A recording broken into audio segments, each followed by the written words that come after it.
Today on Secular, Washington Post owner Jeff Bezos claims, quote, the stakes are too high, and it's why the newspaper endorsed no one. Keeping you informed and engaged, now more than ever. This is Secular. We want to hear from you.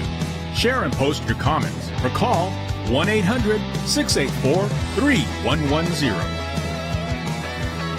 And now your host, Jordan Secular. All right, folks, if you're watching or listening to this broadcast, you don't want to turn away. So find a place, at least be able to join us this next 28 and a half minutes or so, definitely, if you can't make it all the way through the full hour of the broadcast. That's because in just a few minutes in the next segment, Tulsi Gabbard is going to be joining us. You know she has had an increased role in the campaign and getting out the vote for President Trump and other candidates across the country. We also have, of course, joining us in studio. Yesterday, Senator Marsha Blackburn joined us by Zoom, and that was awesome. And today, Senator Bill Hagerty of Tennessee, former Trump ambassador to Japan. He was also, when he ran for Senate, endorsed by President Trump. So someone, again, who's still very close to the president and now in the U.S. Senate, working on these, is able to really, I think we'll be able to answer some cool questions because of kind of getting Washington working, because he comes from a corporate world where you don't make anything if you can't keep your costs low and your production high and high quality. And so these kind of issues, tariffs, all of that, we'll be able to get into. In fact, we won't take live calls right then, but you can call us 1-800-684-3110 because we'll open the lines up. But if you do have questions, put them in the chat. If you got YouTube and you're watching it, or places like Facebook or Rumble, for instance, check those out, because I think that would be, again, a way we could pull some questions for Senator Hagerty. So do that right now. We are also, on this election day just being 1 week away, and the left, we know, will do anything to undermine the integrity of this election. Breaking late last week, there was a federal judge that granted the Biden-Harris DOJ's attempt to allow non-citizens to illegally vote. Today, the ACLJ is filing at the U.S. Supreme Court to defend the integrity of this election. A Supreme Court fight of this magnitude just days before the most critical election in a generation, at least, if not in modern history, that this, again, requires immense resources. So imagine you're preparing for a Supreme Court case at not just double speed. This is not even close to that. This is like 50 times the speed or more. Maybe it may be almost 90 times the speed, because usually your case is granted and then they hear it like 6 months later. So think about that in the time frame. But remember, the Chief Justice asked for information by 3 p.m. today from the campaign to make sure, or tomorrow, to make sure the challengers to Virginia, what their position was. So we're going to be in there as well. And, Will, I think this is just a perfect example of how hard we're fighting for folks during this election cycle while votes are going on with early voting. If you can see, I voted early today after dropping off my youngest daughter to school at a high school across the street. It took about 5 minutes because, again, I was able to weave in a time. Weave, the most popular word lately. Right. Thank you, Joe Rogan and President Trump. But I think, Will, it's just a moment here. I think, we've shown the ability for us to really be in conversation, discussion, even friendly with some of the top U.S. senators in the country. And I want people to see that, to know that their dollars and cents go to that as well in building those relationships. But we've got to have the resources to fight these fights. That's right, Jordan. And as you saw in our title, that the owner of the Washington Post, Jeff Bezos, is saying that the stakes are too high in this election. That's why they didn't endorse. We're going to talk about that more with Tulsi in the next segment, because he got some interesting reasons why he thought that the paper shouldn't make an endorsement, mainly that the media has fallen below Congress in the public's trust. But here at the ACLJ, we work every day. We bring you news backed up by facts and analysis by experts in the field. And that's also another angle that takes your resources to keep the ACLJ to keep moving forward. I have a feeling, Jordan, ACLJ has a higher trust rating than the Washington Post. Oh, absolutely. You know why? Because when we take your case and we go to court, we don't get tossed out of court. The court might not always agree with us, but they take all of our cases seriously when we represent you or the government or states or municipalities. Donate today. Fallout continues after the Washington Post announced it would not endorse a candidate for president. At least 2 members are resigning from its editorial board, and the Post publisher defended the decision, saying the paper was returning to its roots of not making presidential endorsements. The Washington Post owner, Jeff Bezos, defending the paper's decision not to endorse a presidential candidate this morning in an op-ed, saying Americans do not trust the media. Bezos writes this: "Our profession is now the least trusted of all. Something we are doing is clearly not working. Presidential endorsements do nothing to tip the scales of an election. No undecided voters in Pennsylvania are going to say, I'm going with the newspaper A's endorsement." What presidential endorsements actually do is create a perception of bias. The Washington Post and the New York Times win prizes, but increasingly we talk only to a certain elite. More and more we talk to ourselves. He also cites a Gallup poll that showed 33% of Americans do not have much confidence in the media, and the majority of Americans have no trust at all. 85% of the coverage of Donald Trump is negative. For Harris, 78% is positive. How could you possibly expect to be looked at as fair? No one is wrong 85% of the time and gets at least 70 million votes. Bezos actually really nails it on the head and shows some degree of self-awareness, is that, voters in Harrisburg, Pennsylvania really don't care who Washington Post, LA Times, or USA Today is endorsing. But, these newsrooms, the fact that they're all having meltdowns when their opinion section, which is supposed to be very separate from them, the fact that these newsrooms are having meltdowns is very revealing that these are not the arbiters of the truth that they proclaim to be. I think what he's calling for, Ainsley, is a realignment in media. They have lost the trust of the American people. I don't think papers should ever endorse. I think it's hard to report on daily life in America and hold politicians accountable and then endorse at the end.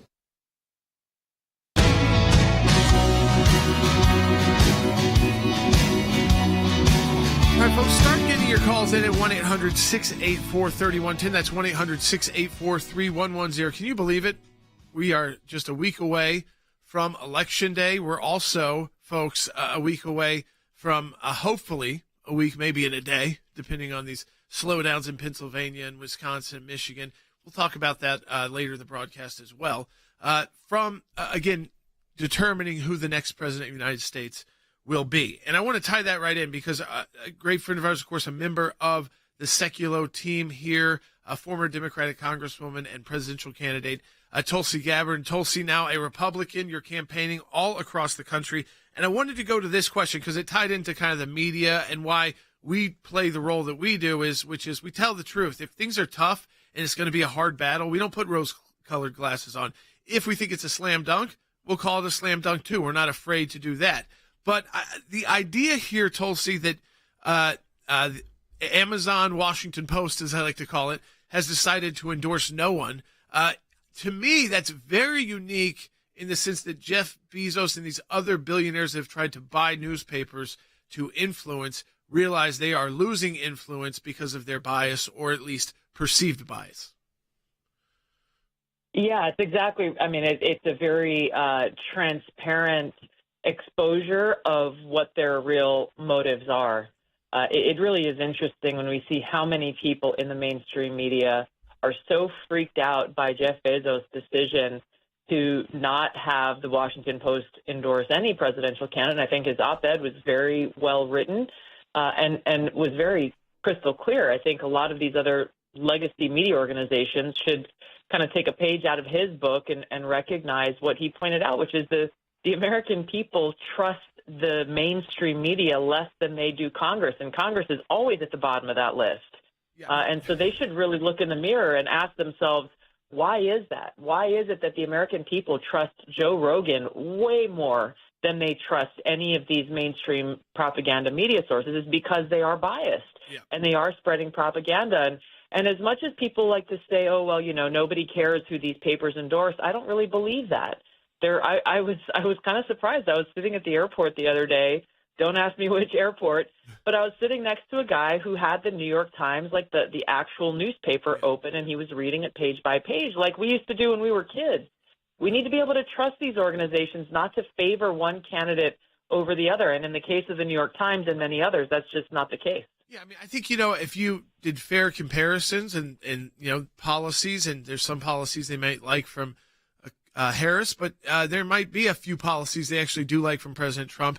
But right now, I feel like, Tulsi, those would not get printed in most of these newspapers, because anything that shows that Donald Trump could somehow have better ideas than a Democrat. And I'm trying to look at other ways they're going to try to spin this. For instance, I was thinking, Tulsi, if they had just polled their subscribers, they'd probably have such bad numbers of 80-20 or 70-30 favoring Democrats that it may even look worse. Yeah, exactly. I think they may realize that they are a dying form of media, given their very low subscription rates. I mean, Fox News Digital has much greater reach than any of these other, including the New York Times, in being able to get information to people. And I think this is part of the reason why they're freaking out. But, the American people aren't stupid. And I think this is one of the problems that we see from the MSNBCs of the world and the network TV broadcasts and the New York Times and others, is they really think the American people are stupid. And they really believe that people who are supporting Donald Trump are either stupid, or, in the words of Hillary Clinton and others, that they are deplorables or fascists or Nazis or whatever. They throw these names out, and it just shows more poorly on themselves than Donald Trump how out of touch with the reality they are. Well, in Tulsi, you brought up the deplorables from Hillary Clinton. You brought up MSNBC.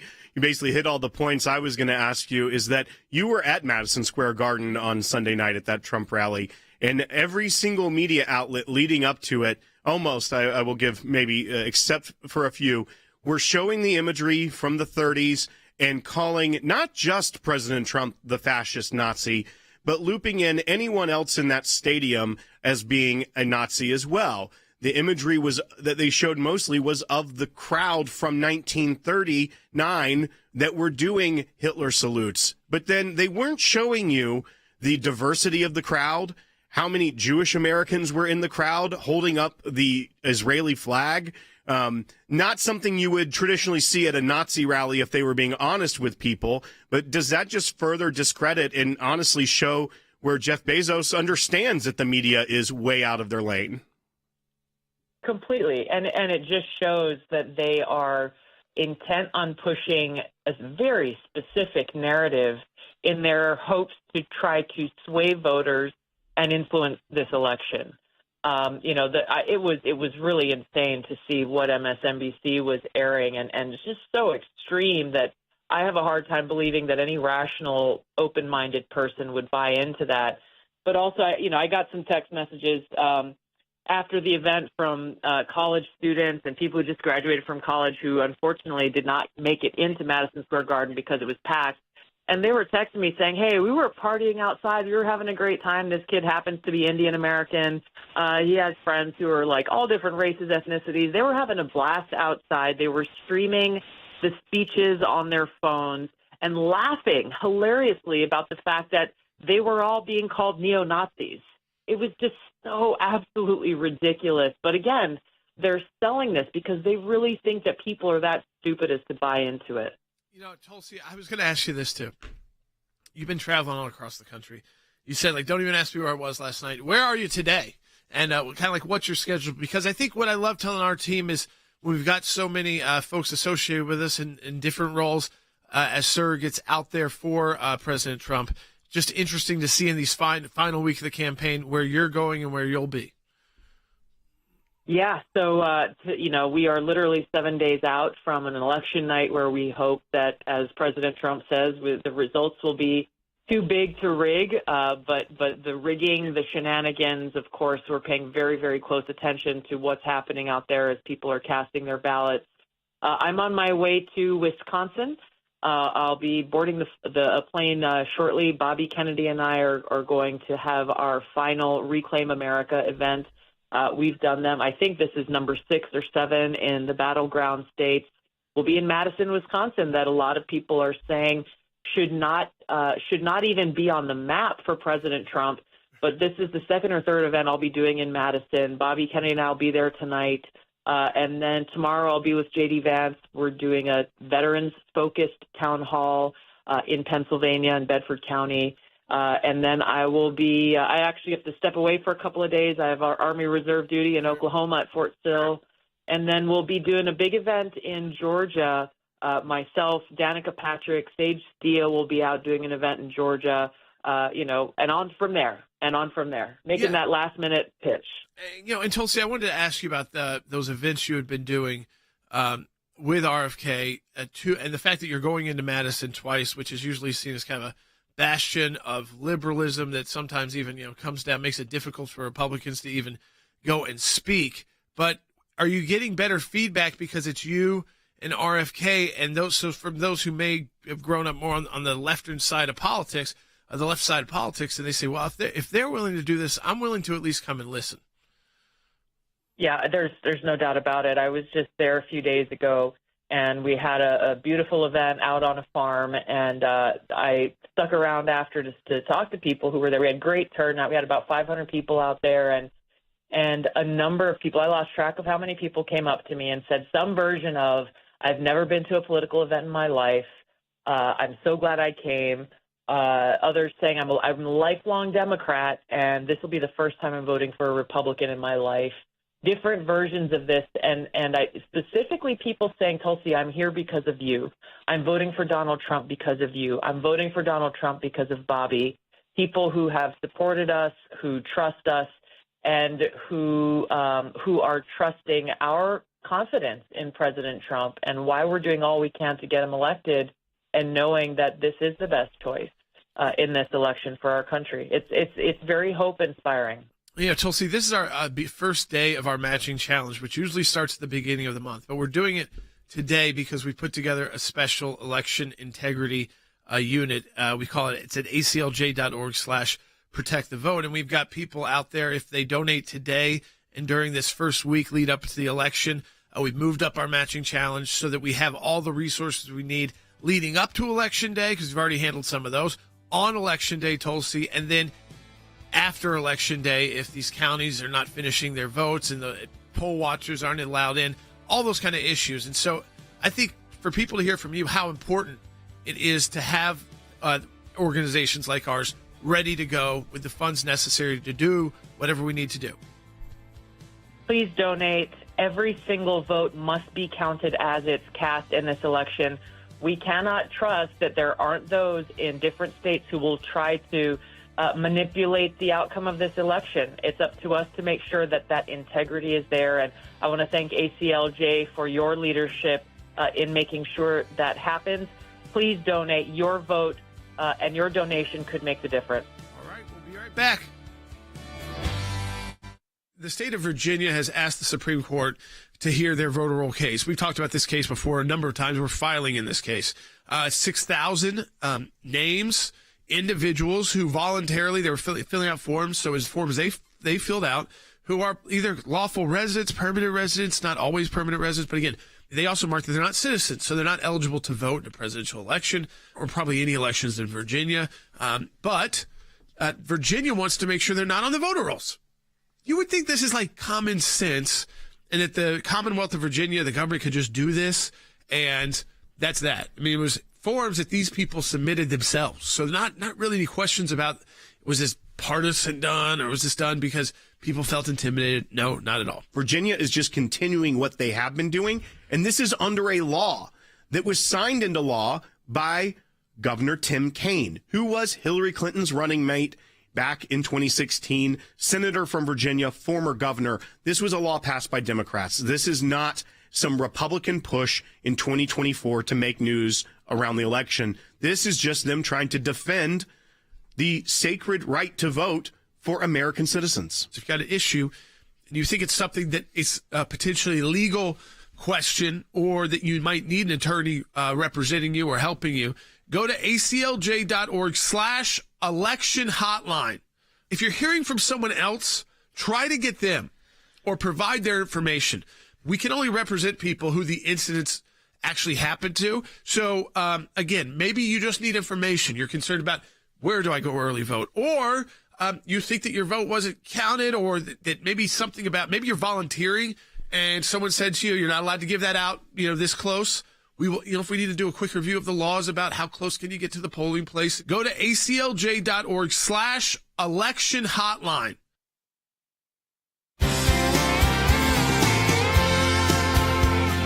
All right, folks, welcome back to Seculo. I want you to get your calls in 1-800-684-3110. That's 1-800-684-3110. Senator Hagerty is about to join us right here in our studio live, the senator from Tennessee. We had Senator Blackburn on yesterday, but they've not only been working in Tennessee, of course, but traveling the country, and I know this from Senator Hagerty, to make sure they're getting out the vote, especially the early vote. If you noticed today, I did it this morning. When I dropped my oldest daughter off to school because she has the latest start, there was an early vote place just right around the corner, and I said, you know what, let me check the line there. Most people should be already on their way to work. I'll get there a little later and see what's going on, and walked right in, and I think I had voted by at least 6 minutes. I was out the door at most. So again, this is when early voting, if you really strategically pick out your time, you're not going to be there for 3 hours unless there's some technical issue. And then I would just remind you that you don't usually just have to vote at one place in early voting. Pull up your phone and look at the other locations that are available near you, and you can head there as well. I think also, too, this importance of what the ACLJ is launching, I can't say it enough. So this is the aclj.org Protect the Vote initiative. And this initiative is all about, we can put it up on the screen, guys, so people can see the website, where to go. Because we are launching this the same day as our matching challenge, which is a week earlier. Usually we would start on the first Monday of a month. And this time around, of course, that would be election week. So instead, what we've decided to do is let's make sure, Will, that we have the resources now to fight the battles that have already started to come in, especially all the calls and questions we get on election day. And then if anything doesn't go right, or if states are taking way too long to count the votes, we can then intervene as well. So people need to contact us. If you're in a place like Pennsylvania, if you're in a place like Michigan that has already announced that they won't be able to count the votes, make that note when you submit your form that, I'm concerned not about necessarily voting, but the fact that they're already announcing that it's going to take days in my states. And that makes me kind of feel like if it does, then is my vote going to really be counted, and how many other votes that they're going to be let in? I think all of that is still on the minds of a lot of Republican voters. But what I think has been great, and we'll talk about with Bill Hagerty too, is that we embraced early voting yet again. It had been probably since 2004, maybe 2006, that Republicans really got behind the idea of early voting. Then it kind of tampered away as we're the election day party. And now it's back again, because the numbers that we're seeing are impossible early votes for just Democrats. And it used to be about 30, 70. And I would think right now in a lot of polls they've taken, it's much closer than that. That's right, Jordan. You're seeing places like Pennsylvania, you're seeing Nevada, you're seeing lots of other places around the country where that early vote total, and some of those states even report by party registration. Now, you don't know what someone voted for, but a lot of times that's a general indicator of the direction that they voted. And you're seeing just the people registered Republican in places like Pennsylvania, they are far surpassing the early vote totals than Joe Biden won by. That gap between 2020 and 2024 early vote totals from Republicans are surpassing the vote total that Joe Biden won by in 2020. So that would be a positive indicator for the Trump campaign. But also, you're seeing things that the ACLJ is doing right now.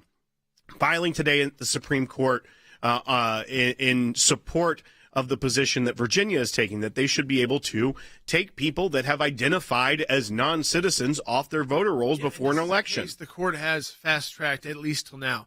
So they got the filing from Virginia. They could have dismissed it and said you need to go through the normal process. But instead of doing that yet, and that could still come, they've asked for briefing from the party that wants to keep these voters on the roll, even though they self-identified as not being citizens and thus not eligible to vote in this federal election. So the fact that the Chief Justice ordered that, I think, is the most positive sign you can get in this kind of short-term appeal to the U.S. Supreme Court. But on top of that, and I think this is very important also to point out, that's just battle one. There's going to be more of these leading right up until Election Day. And then on Election Day, there's going to be a lot of people who think, you know what, these lines don't make sense. I don't feel like necessarily I was being treated equally, or I had trouble being able to vote, and I've never had that trouble in my life, that's when you contact aclj.org. And then let's put up the full thing again so people know where to go. So it's defend election integrity at aclj.org/protect the vote. And the key here is that we want every vote counted. But we want to make sure it's not just Democrat votes counted, all of them, all of our votes, third-party votes, independent voters, smaller candidates' votes, your local races that may be on there, and constitutional amendments. We've got to get you excited, and I think you are, but we have got to have the resources to fight here at the ACLJ, because these battles only come around really once every 4 years, sometimes in a midterm, but usually not. So what do we need from you? We need you to make a donation today at aclj.org. We've started our matching challenge early, and that donation, so if you donate $100 to the ACLJ right now, will be doubled. So it's the equivalent of giving $200 to the ACLJ.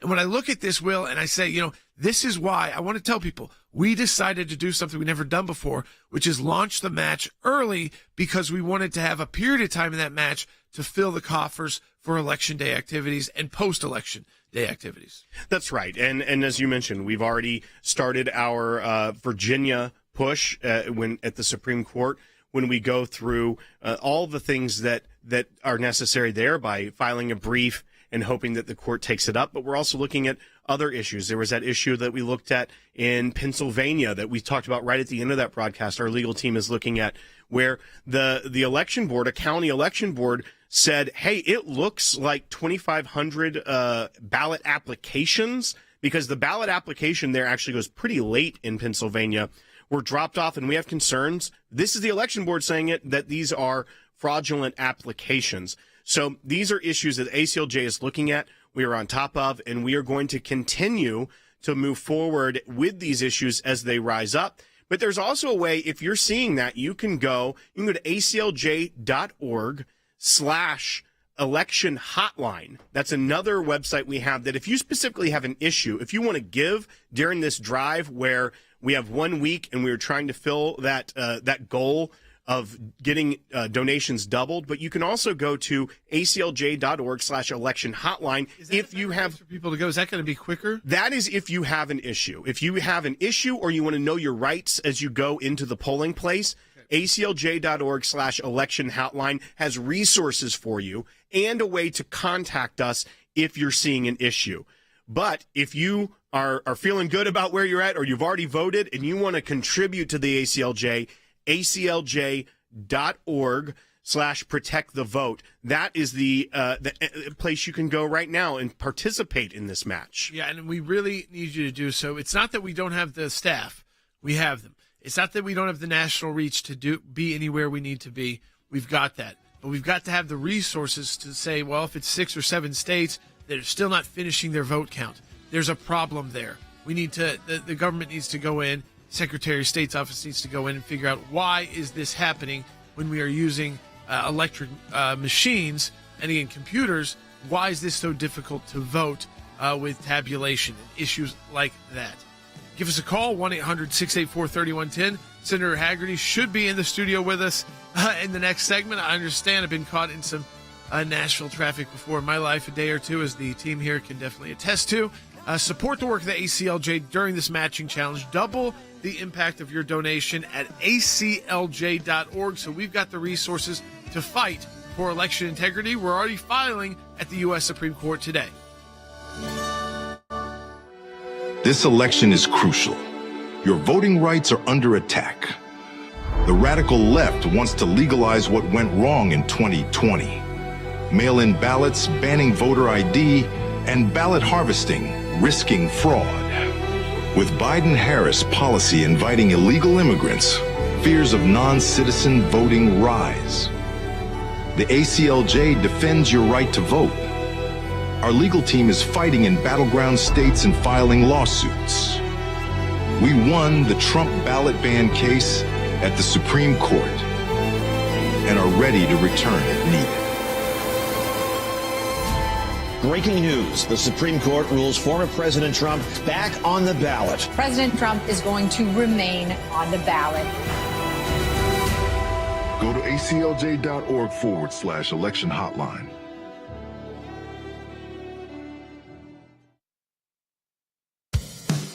Keeping you informed and engaged. Now more than ever. This is Seculo.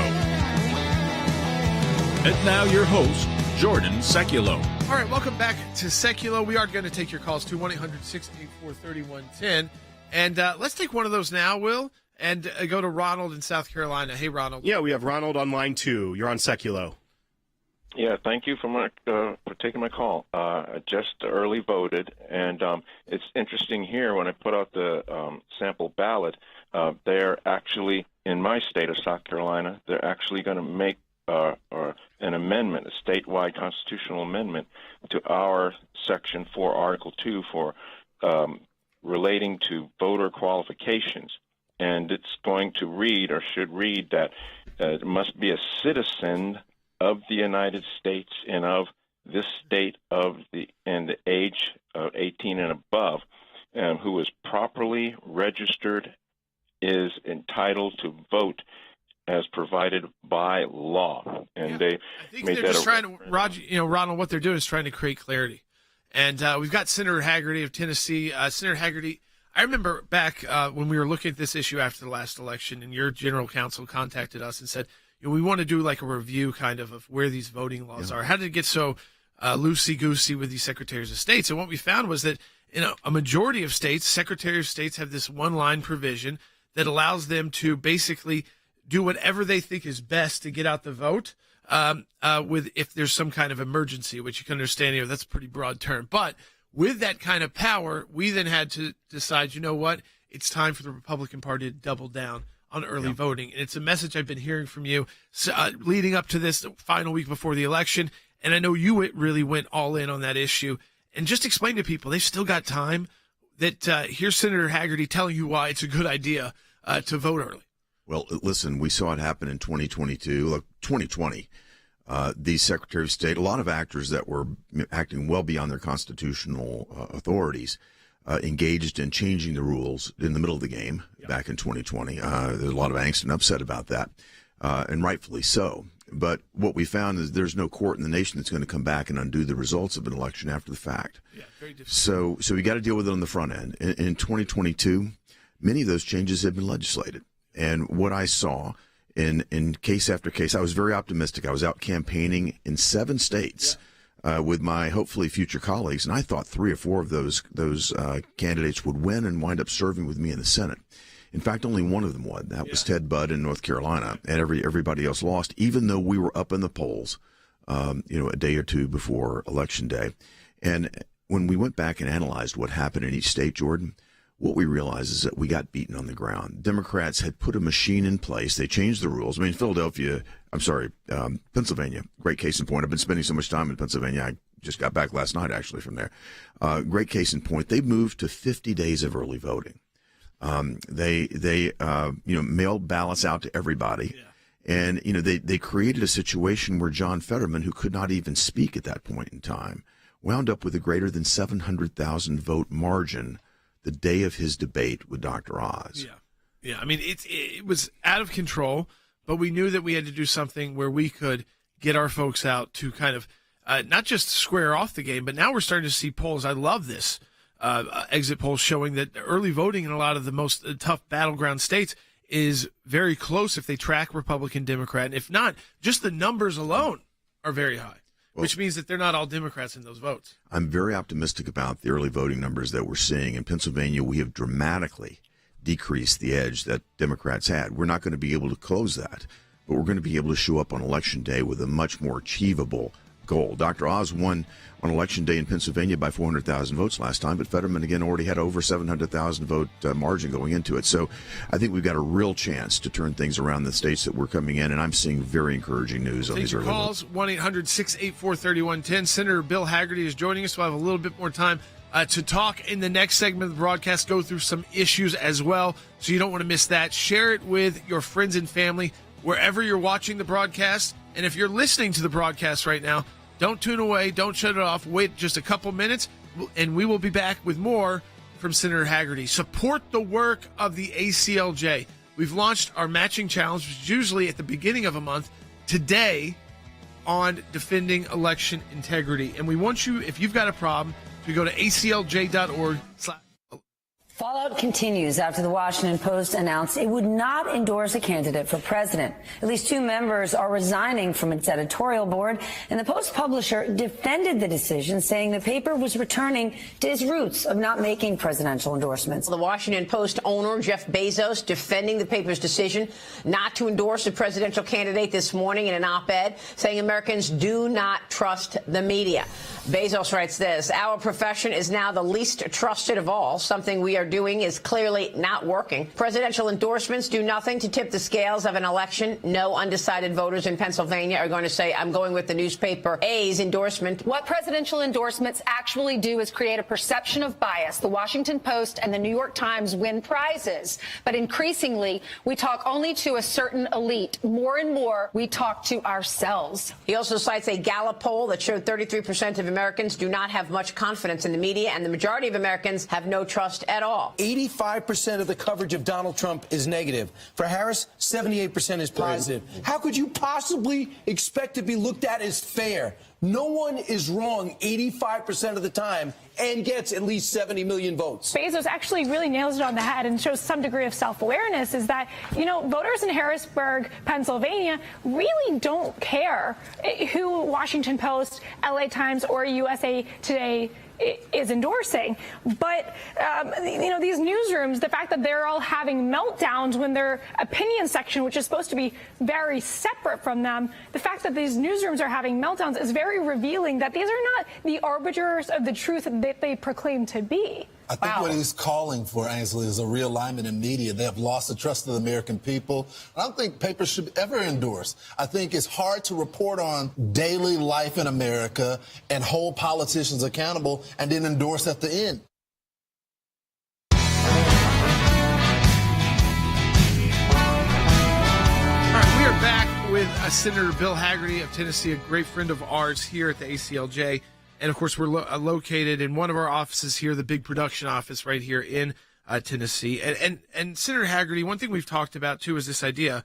I mean, you were running us through all the stuff you're doing. You're in Pennsylvania. You were at the Trump rally in New York City. And there's sometimes this idea about you that, some kind of moderate Republican. I think you probably were MAGA before most people in the United States even knew what that was. I tell you, if you grew up in a small town like I did, and you've witnessed and felt the condescension from, the Northeast liberal establishment, the media. I think we're all sick and tired of being deemed a flyover state. Yeah. Something I understand very well. I think, the fact is I've been fortunate to be able to do business and have a successful career that's taken me all over the world. Right. But I never forgot my roots, and I totally appreciate everything and every sentiment that people are feeling here in America right now. The forgotten men and women of America have a voice right now in Donald Trump. And to be able to serve in his administration as I did last time was a great honor. To see him coming back with such strength right now is exciting. And I think I certainly feel the excitement myself when I'm out on the trail in these battleground states. Our population is moving with us. Even in Tennessee, Jordan, our early voting enthusiasm is way up. Yep. And what we're seeing is in those counties that are strongholds for Republican, voters, everybody is stepping up. Our numbers are like they've never been before in terms of the enthusiasm. And that's amazing. And I think, too, something to point out is because it's very important that we're focused on President Trump, that we take back control of the U.S. Senate, because that's the only way we get through good nominees. It's the way we get legislation to the desk of the president ultimately, and it's the toughest one to get things through. So having even a Republican majority of any size is so important if you're a Trump supporter, because to get things done is going to take that Senate. Well, I think that if we allow Chuck Schumer to retain the gavel, Schumer will do everything he can to block President Trump and his agenda. We can't let that happen. And I feel very good that we will not let that happen, that we'll see the gavel come back to Republican hands. The question is, what will our margin be? I'd rather it be 53, 54, 55 Republican senators as opposed to just 51. And I feel like we can do that if the opportunity were ever there. It's present right now. We just need our Republican voters to get out and vote early, de-risk this thing, get your voice known. You know what you're going to do on Election Day. Go ahead and do it now. Take the risk out of the equation. Yeah, I mean, that's what I always say, too. I got 3 kids, parents, and everything else. So, I don't know what the weather's going to be next week. I don't know what's going to be happening with the kids. But I knew today, after I dropped my daughter off, youngest, at preschool, I could run over, at least check to see if this was a good time to go for me. And it was, and it worked. And we made it all here on time. So, I mean, it's important. Again, this was my day to go do that. And then I had a backup day on Thursday just in case, where I would have amount of time as long as I needed. But let's get past just voting, because you've also talked about how Democrats have gotten so desperate in these final weeks of the campaign. Now we're being, President Trump is Hitler, or he's a fascist, or he's a dictator and an enemy of democracy. And I think Kamala Harris said a dangerous, not just to America, but the world. It's amazing what they resort to. Last week on CNN, I was defending President Trump based on some remarks that supposedly that General Kelly is representing President Trump made, a number of years ago. I followed up with the people that were there. There's no truth to it. But the Democrats and their partisan media allies are more than willing to just attack us. The first question to me was, did I think Hitler done anything good? I mean, it's just shocking. This is on CNN, and it's like in 2024, you're asking a U.S. senator, was there things that Hitler did good? I mean, it's not even just ridiculous, but it's also like, so it's just demeaning almost, the question itself. It certainly is, but they've tried to pin this on every Republican presidential candidate, going back, over decades. This is their go-to playbook, is to pull out things like Hitler, Nazi, fascism, racist, whatever. The American public are tired of this. I mean, I think we're way past this right now. The American public knows. 72% of the American public will tell you this country is on the wrong track. Who was here for that ride? Kamala Harris was the last voice in the room. Whether it's disgracing us in Afghanistan as a nation, destroying our economy, destroying our southern border, creating national security crises, and crime in our cities is way through the roof. She can't escape that, and President Trump is the one who can fix it. Yeah, you call her the, quote, avatar of Kamala Harris. Explain that to people, because I think it's actually a pretty good term. Well, what we saw happen after Joe Biden was kicked to the curb, ruthlessly kicked to the curb, I might add, the media went right to work. She takes no media appointments herself, but they begin to construct a new Kamala Harris for us to digest. And the ramp up between Biden's dropping out of the race and the Democrat convention was something like I've never seen, creating this completely different person than the reality that she has been. And trying to basically make the American public think that somehow Kamala Harris went from being the most radical left-leaning member of the U.S. Senate to being a moderate. It's ridiculous. It's a joke, and the American public is seeing through it now. Well, Senator Hagerty, you mentioned the way the media has projected upon the candidate, President Trump, and former president, but also it can't be lost that when they make these statements about, say, the Madison Square Garden rally, that they are not just calling him a fascist or Nazi. They are taking the rhetoric of basket of deplorables from Hillary Clinton and throwing gasoline on that and calling 50% of the country effectively a Nazi. And you see President Obama out there trying to say, how did we get here? We need to tone down the rhetoric. We're so divisive. But what we're seeing is our own media are the ones that are throwing gasoline on the fire that was started many, many decades ago by liberal policies and liberal politics attacking half of the country. Do you see a way forward out of this as we look into a new era of politics? Well, the first step in the way forward is to reelect President Trump, to put him back into office. It's to get a majority in the United States Senate and hold it in the House. That's our opportunity to come back and fix the massive set of problems that the American public are dealing with right now to make their lives better yet again. President Trump was able to do that. Real wages were up in his administration. People felt prosperity at every level that they'd not felt before. Now they feel endangered because of crime. They feel threatened because of the fact that they've allowed, could be 12 million, could be 20 million people that have come across this border. We have no idea who is in our country and what sort of security threat they represent, but we know that it's significant. You think about how we've weakened our posture on an international basis after what happened in Afghanistan, the wars that we found ourselves in just because there's a void in American leadership. This all gets fixed the day President Trump comes into office and we provide him with the support on the legislative branch that he needs to get this get our nation back on track. And as that happens, I think the people that have been so radicalized, to believe this stuff that the media are spouting are going to realize, wait a minute, my life got better again. That's the way to do it. It's to bring our nation back and demonstrate that we can do it, and the right policies will make that happen. President Trump will deliver those. And this is kind of a new push by Republicans. I remember just a couple weeks ago in West Virginia, I was speaking at their Lincoln Day dinner. And every speaker before me, whether they were elected very locally or at the statewide level, they all said, Senator Hagerty, one thing we've got to do is turn out the vote big in deep red states.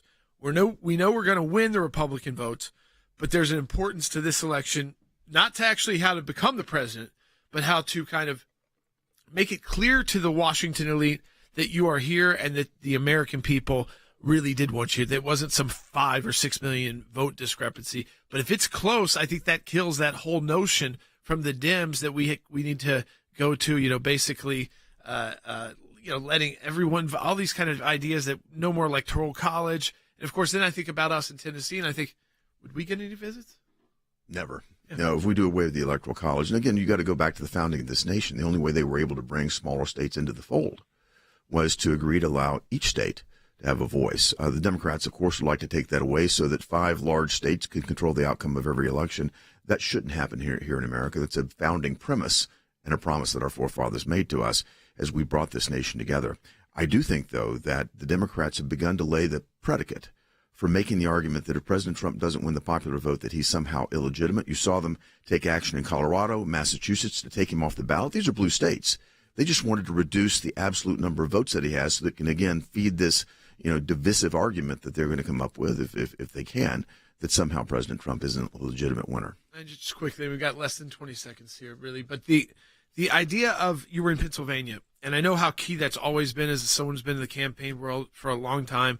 Pennsylvania was always kind of our benchmark for Republicans. Can we play there? Can we keep it close and even potentially win? You just got back from Pennsylvania. You've been up there a lot. What is it like on the ground? Are you feeling that kind of momentum? Because we have national audience, but they want to know what's happening in swing states. Well, it's definitely working in our favor, and I'll tell you this. We've got a large number of people working door to door there. The weather has been good in Pennsylvania. That has allowed us to actually get out and canvass, because if you think about where our voters are, they're not in the densely populated urban areas. They're in the more ex-urban and rural areas, but we're able to get to them, and people have enthusiasm like I've never seen before.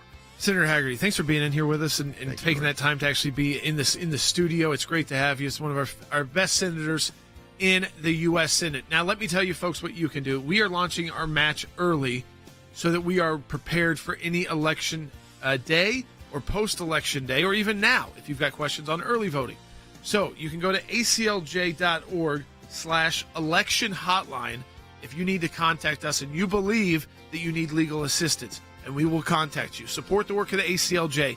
Double the impact of your donation during our matching challenge at aclj.org. Donate.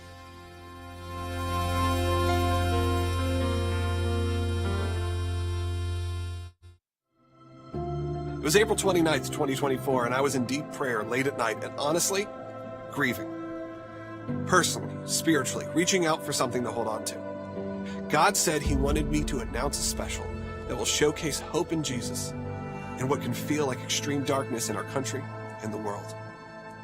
In this special, we will shine a light on true stories, show regular human beings that follow God's calling even when it's not easy. I believe that people were born pro-life. The devil's lies began to infiltrate, and we began to believe those lies. The battle that we're facing in this life-affirming movement really is a battle against darkness. It's a battle against the enemy who's trying to devalue God's very creation. All of us, including distance, sprinters, throwers, we all came together. This girl asked us, she was like, hey, you want to pray? We looked up and then we saw our coach. He was looking really angry at us. He yelled at us. He wouldn't let us pray. You cannot stand for God and God not stand for you. And the next day I went through with it and was just praying under my breath that God would honor the stand and it would truly be about him and not about me. These are just a few true stories of regular people stepping up and standing up for God. It's the most beautiful thing to see in the midst of such tragedy and death and destruction, to see how our fellow Americans stand up and step up for each other. Anyone that comes to a Striper show, they're going to leave a new person. They're going to view life, music, and the message of the gospel in a different way. Share this special with your friends and your family, because we could all use a little hope.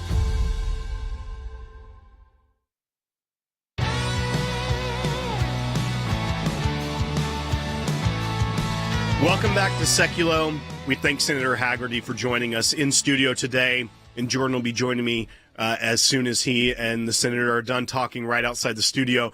But I have Jeff Balaban here, our director of ACLJ Jerusalem, to talk about some really important and quite frankly frightening things that are happening in the United States right now.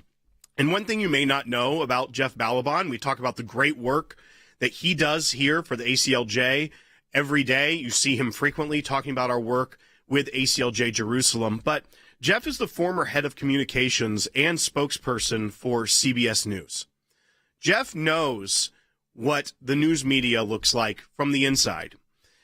And I dare say, Jeff, I don't want to put words in your mouth, but I feel like we are in a completely different eon from the era of media that you served in when you were former head of communications at CBS, because the way that the media has decided to lean in on this Nazi narrative is so dangerous and scary in the United States, but we've got to speak out against it. Yeah, let's be clear. It's not news to anybody that mainstream media has a hard left bias, a middle left bias, but certainly a clear left bias. But starting really with Trump's first campaign, there was a decision, and the New York Times wrote about it openly. There was a decision to openly become partisan and to cast off even the appearance of being non-biased, except that it's not successful when you announce, hey, we're Democrats. So they still try to create some illusion of somehow trying to report the news, but it's completely lost. It is a nonstop barrage of political talking points. And unfortunately, as the politics of the left have gotten more and more extreme, and discussions about, carving out what is a lie, what is misinformation, what is disinformation becomes attacks on truth, and words take on new meanings. And it's gone so far that it's not really, in the past, when I was a surrogate for President Trump running for election, I was, referred to as, well, not just me, but people referred to as Nazis and racists simply for supporting someone who half of America supported. But now they really have taken the gloves off because they're more and more frantic, because they have a candidate that they want to see in office who is so lackluster and who was just foisted on the Democratic Party and the American people by not going through a process. So they're just trying to terrify people. And the truth is, nothing sells like fear. Nothing motivates voters like fear. And so this notion, using words like Nazi, fascist, even Kamala Harris invoking Hitler when and claiming with no real support for this. I mean, it's based on this very scurrilous Atlantic piece that's unsupported that claims that President Trump said positive things about Hitler. It's just not true. I mean, there's just no evidence that it's true. There's many sources that it's not true. So yes, they've taken on a new role. And what Jeff Bezos has done is acknowledge that the public has lost all faith. The public doesn't like politics and doesn't like politicians, but the public really doesn't like being manipulated anymore. And it's become too transparent. And when you see, the makeup of the crowd, of which whenever they say Nazi rally, they are including everyone in there. But it is a bizarro world where they are flipping upside down terms, Orwellian definitions of Nazi now, where when you see the support of Jewish Americans in the crowd, as well as Israeli flags being held up in the Madison Square Garden, as well as Jerry Wartsky, the Auschwitz survivor that was in attendance and also put out a video saying how disgusted he was at seeing that language being used by the Democrats. One, that is not a Nazi rally that Adolf Hitler would endorse. And in reality, they are using, once again, they redefine the word freedom. They redefine the word abortion. Now they are redefining the word Nazi to mean the exact opposite, except for just you are supposed to hate this half of the country. Look, 100% correct. And the redefinition of ideas, they've redefined freedom, they've redefined tolerance, they've redefined man and woman, they've redefined biology. It's not vague concepts that the media insists on redefining, because you could have a bunch of wonks coming up with messages in Washington, but it needs the platform of the media to sort of barrage people with it 24/7, which is what's been happening. And so we've seen it, for example, we cover this all the time in obviously out of Jerusalem, the conflict going on there, where somehow Israel's being accused of committing a genocide and war crimes when it's the very opposite. Israel's defending itself against genocidal attacks. And so and this is being picked up by its political opponents, which is the Islamo-Marxist alliance, the jihadi progressive alliance, which the Democrats have run to their flank, to their left. And so the media just followed suit. But this redefinition of basic terms, right, wrong, good, evil, death, life, Nazi or fascist versus someone who loves freedom, someone who wants us to have, a freedom of expression, freedom of belief, freedom of religion, all the things that Hitler stood against, all the things that the Democrats now stand against, by the way, and the media has been helping them, but they have taken a step too far. And the fact that Bezos sees this is important. I think, too, the question for you, Jeff, because you've been in that media world in the U.S., now handling ACLJ Jerusalem, but is this idea in these newsrooms that we know how partisan they are for the most part, maybe not the Wall Street Journal, that's about it. And of course, they're kind of limited in usually what they focus in on. But these other newspapers, it's hit piece after hit piece after hit piece, just the subject lines they come up with that are 10 times worse than if you actually read the article. But that's what we're up against as Republicans in America right now, as conservatives in America getting this close to an election. And it's also, I think it impacts Israel, because you've got a lot on the left right now who truly, and this has become kind of mainstream. We saw it from Harris, Jeff, that, would she be stronger than Donald Trump on Israel? She wouldn't answer that question, yes. Correct. It has direct implications on Israel. And by the way, I was at a symposium, a summit in Jerusalem with people coming over from Western Europe, not regular Western European countries, but mostly places like Hungary and Poland and others who are trying to fight against this as well.